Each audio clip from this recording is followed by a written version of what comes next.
Bonjour et bienvenue dans ce nouvel épisode de podcast. Et aujourd'hui, je suis dans la rue. Je marche pour tout te dire. Je profite des premiers jours de printemps presque parce qu'il fait pas trop frais aujourd'hui pour faire cet épisode dehors parce que toutes les fois où j'ai moins envie de faire quelque chose, je change l'environnement, je change le cadre pour me donner plus de dopamine et ça me donne plus envie de faire ce que je dois faire. Je sais pas si tu vois ce que je veux dire. Parce qu'en fait aujourd'hui, je vais te partager de choses assez inconfortables. Ces 4 dernières années, on a généré en cumulé 700 000 euros de chiffre d'affaires hors taxe. Et je me suis dit, qu'est-ce que je peux partager pour t'aider à voir comment toi aussi tu passes à côté de certaines opportunités, parce que je vais te partager comment j'aurais pu gagner 300 000 euros en plus ces 4 dernières années. Arrondir ça au million, ça aurait été beaucoup plus stylé.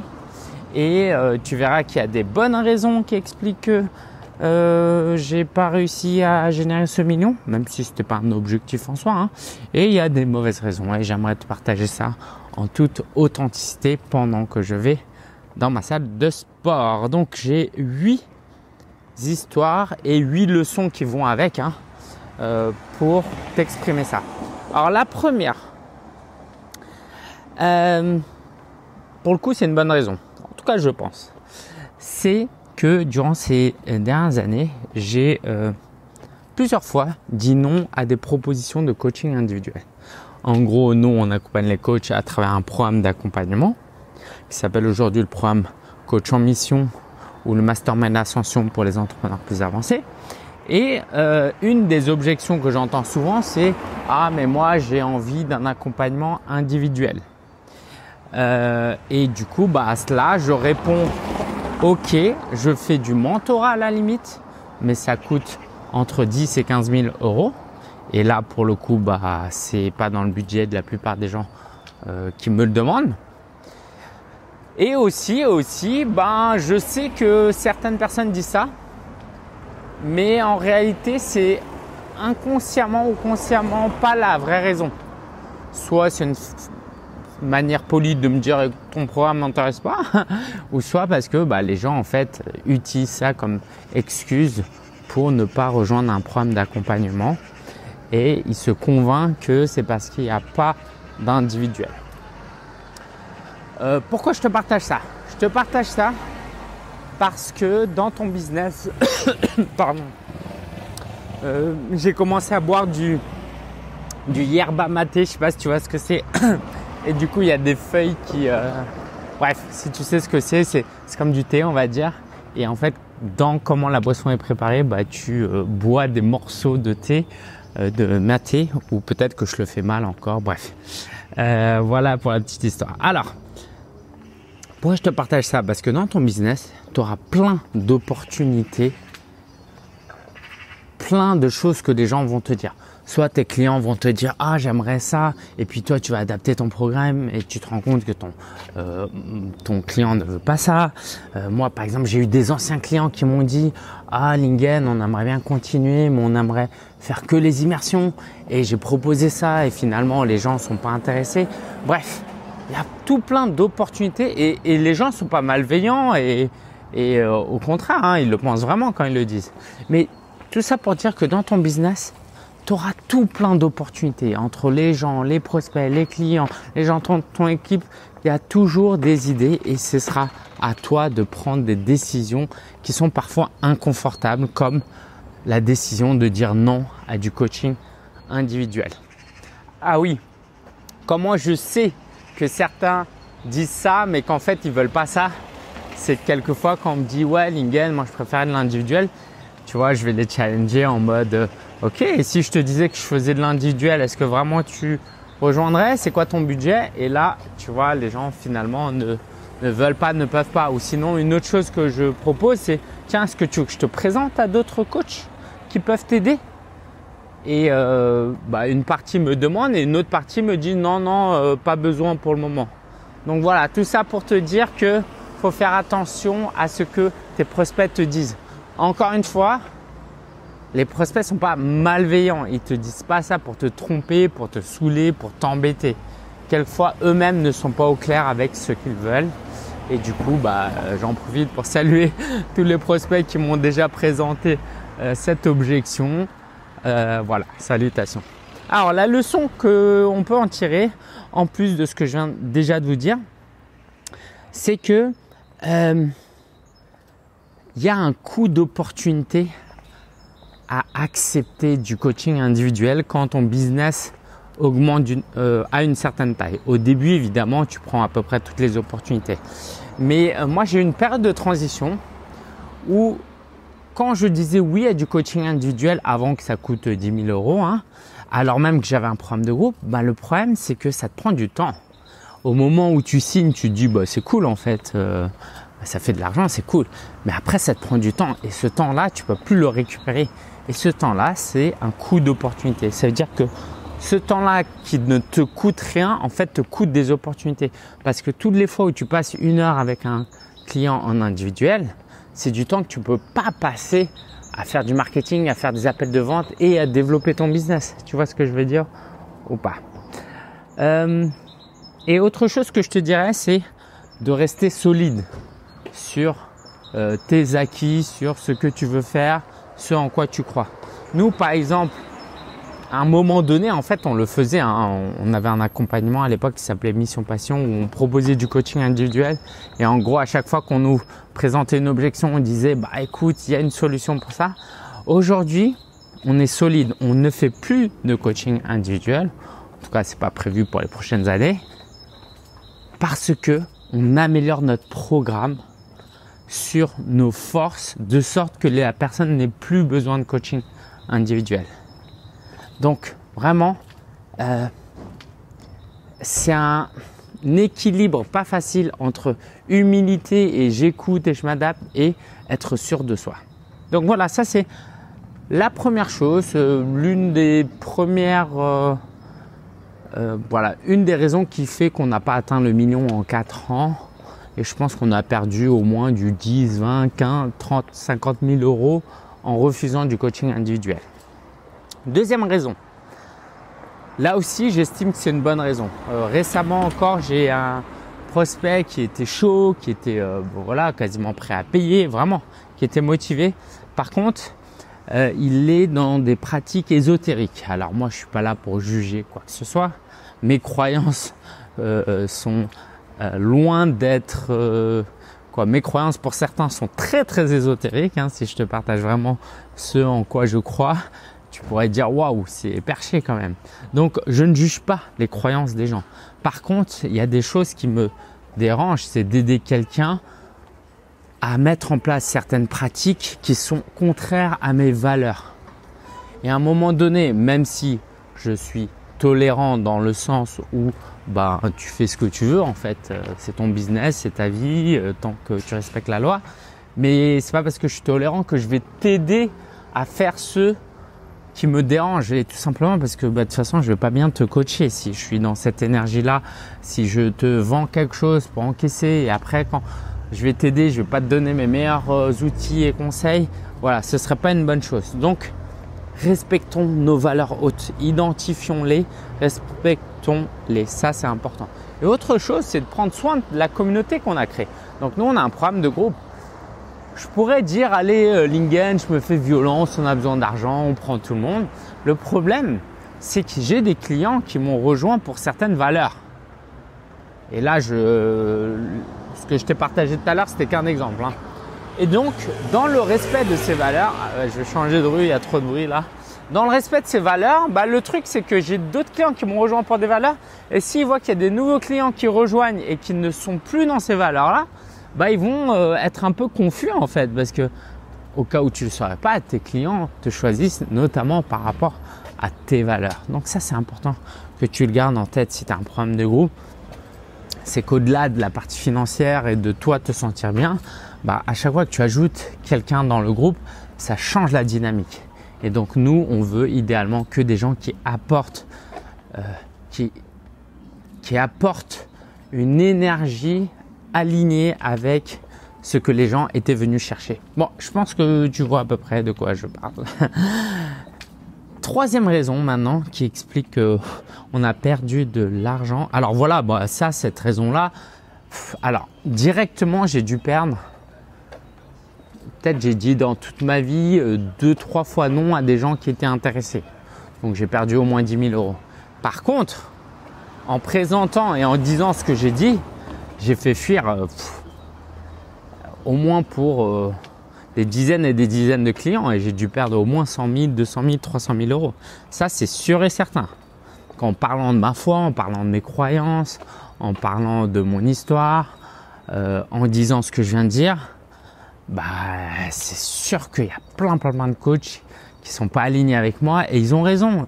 Et ben, ils ne veulent plus travailler avec moi. Alors que j'aurais pu me dire, bah, Lingen, partage pas trop les trucs, voilà. Et j'aurais eu plus de clients, mais j'aurais pas été authentique avec moi-même. Troisième raison, troisième cause de perte d'argent, c'est que j'ai fait beaucoup de webinaires ces dernières années et certains des webinaires, pour ne pas dire la plupart des webinaires, je les finissais sans appel à l'action. En mode, bah voilà, c'est très bien, je t'ai donné du contenu, je te souhaite le meilleur. Parce que y a un côté en moi qui veut paraître grand seigneur, genre je te donne, j'attends rien en retour. Il y a le côté peur du rejet, le côté mais les gens vont moins m'aimer si à la fin je pitch quelque chose. Et donc tout ça, c'est top, mais ça rapporte pas d'argent et du coup j'en ai perdu.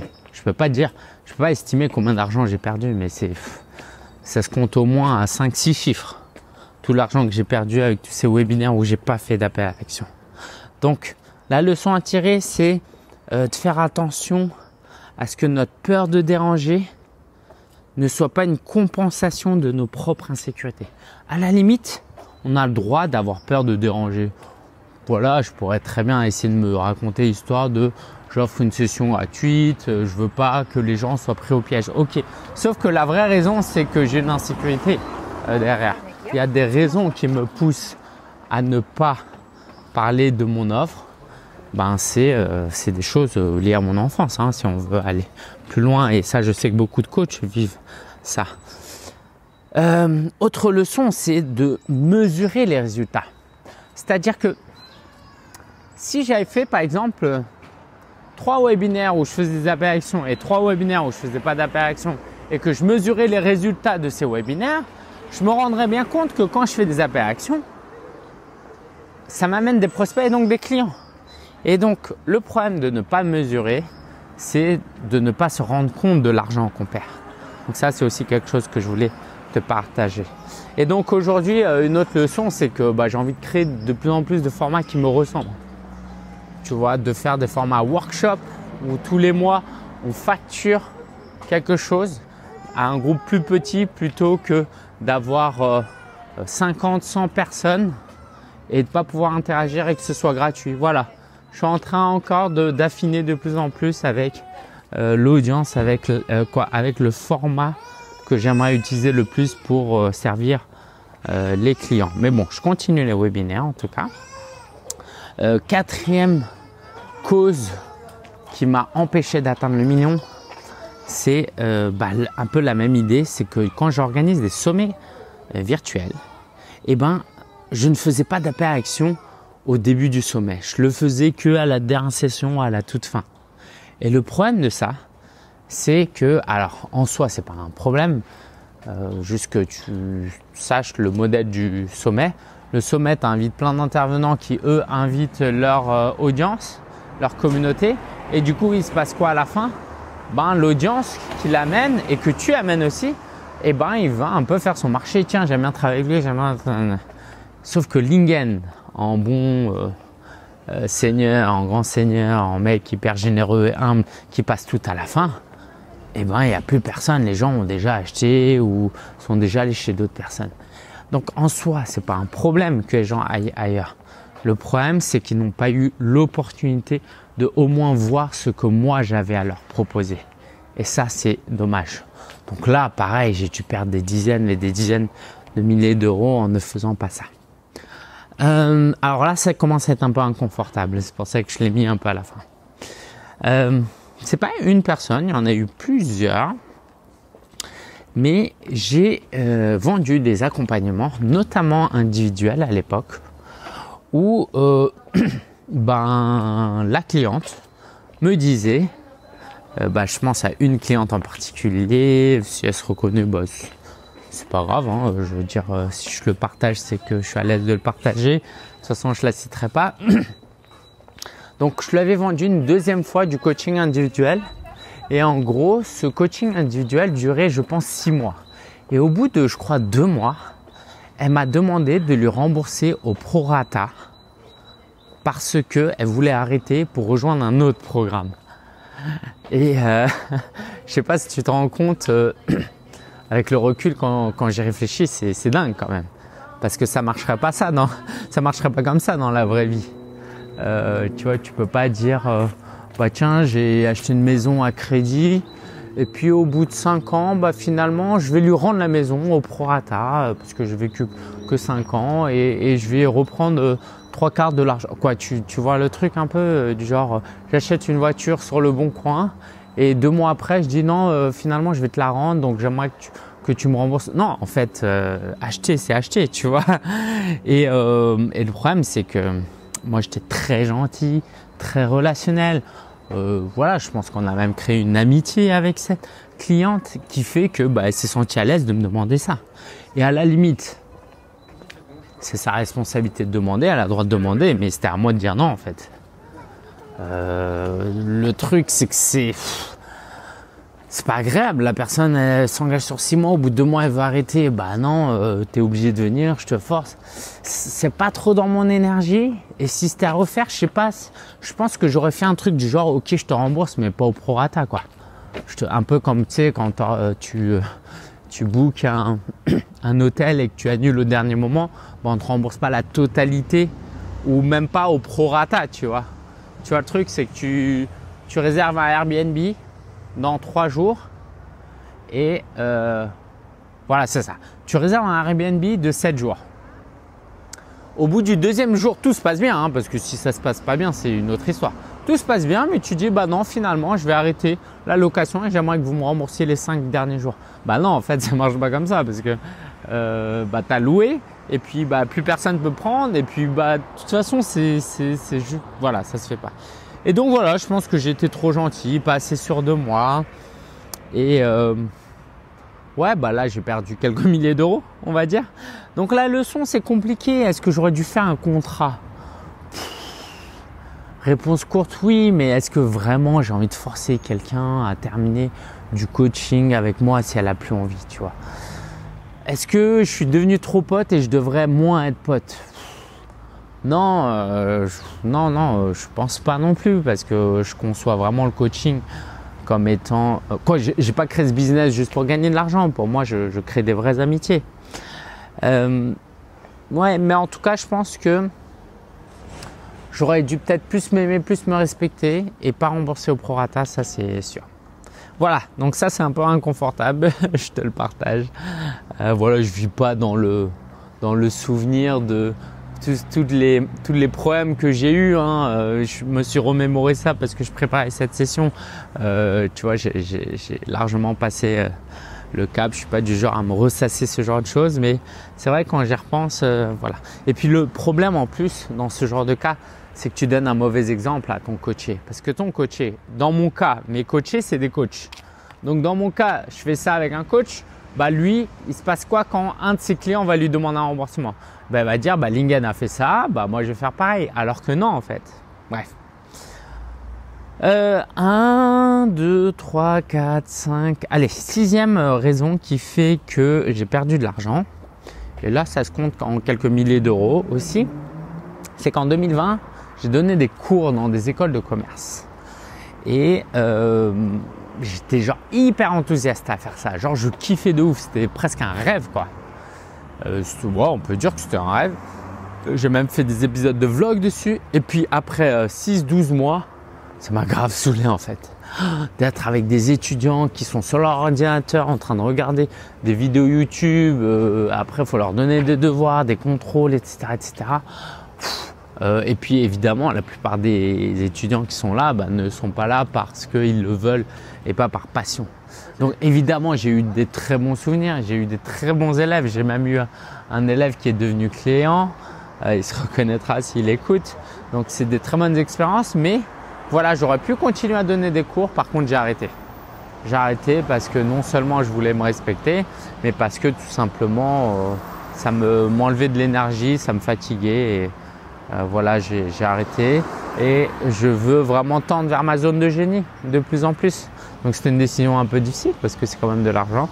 Mais c'était la bonne décision. Ah ouais, celle-là, elle est pas mal aussi. Donc j'ai un prospect.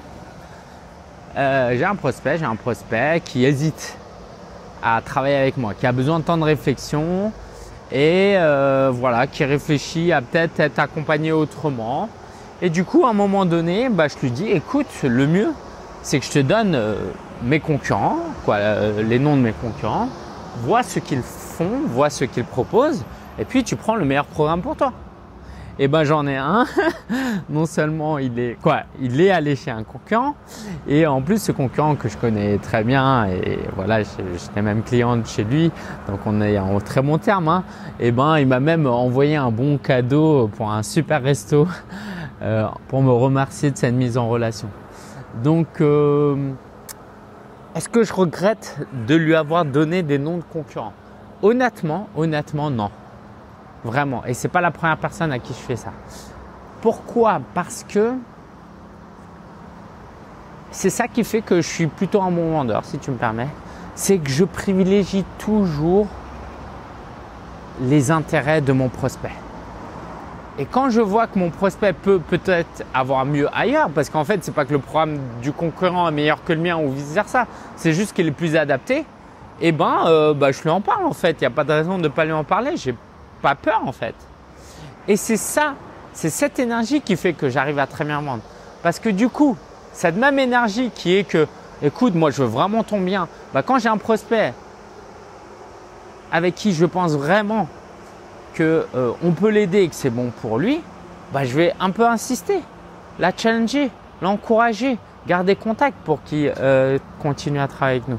Donc ça, c'est important que, si tu me permets, que tu gardes en tête le fait que tu dois toujours privilégier l'intérêt de tes clients, de tes prospects, et ça va dans tous les sens. Ça implique de présenter des concurrents s'il le faut, et ça implique que quand toi tu penses que ton offre est la meilleure, d'être un peu plus insistant avec douceur et respect évidemment. Et un dernier pour la route, c'est de ne pas avoir démarché, contacté des entrepreneurs plus avancés ou au moins avancés que moi.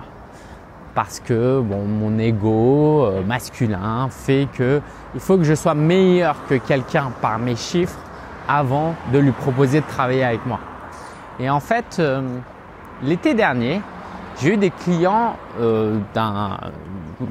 certains étaient même plus avancés que moi, en tout cas au niveau chiffre d'affaires, qui ont décidé de travailler avec moi.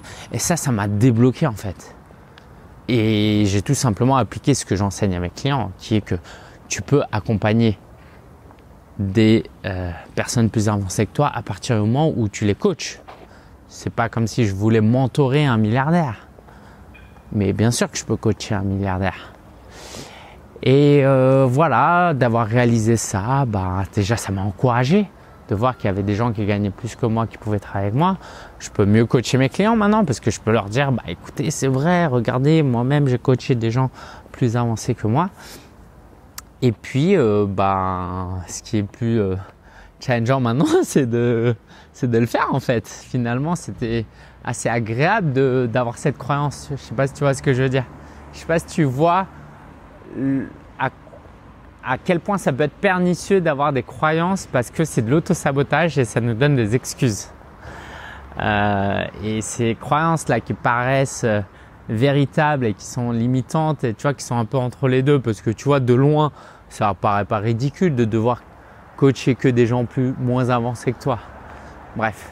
Donc ce qui est challengeant, pour tout te dire là juste après cet épisode de podcast, J'ai un prospect plus avancé que moi en termes de chiffre d'affaires qui a 7 chiffres en tout cas, qui fait quelques millions, je crois, par an, qui m'a laissé un vocal sur WhatsApp parce que je l'ai contacté plus tôt dans la journée. Donc, à voir ce qu'il va me répondre. Ça va pas être hyper agréable parce que je pars du principe qu'il y a plus de chances qu'il me dise non que oui. S'il me dit oui, compte sur moi pour t'en parler. Et voilà, et j'espère que à travers ces 8 histoires, ces 8 leçons, ça va t'inspirer, ça va t'encourager à notamment voir que en tant qu'entrepreneur, tu as toutes les cartes en main. Tu as plein d'opportunités partout. La richesse circule tous les jours sans qu'on soit forcément dans la boucle. Donc, il n'y a pas de raison de ne pas t'insérer dans ce cercle et de faire partie de ces échanges. Surtout si ce que tu peux apporter peut changer la vie des gens. J'espère que ça t'aide, j'espère que ça t'encourage. Je te souhaite le meilleur, vraiment. Je serais ravi que tu me partages par email ou sur les réseaux sociaux ce que cet épisode t'a apporté, parce que je suis sûr que mes leçons, ce que j'ai appris, qui m'auraient permis de faire le million, vont t'aider à toi aussi de développer ton business. Allez, je te dis à très bientôt. Ciao, ciao.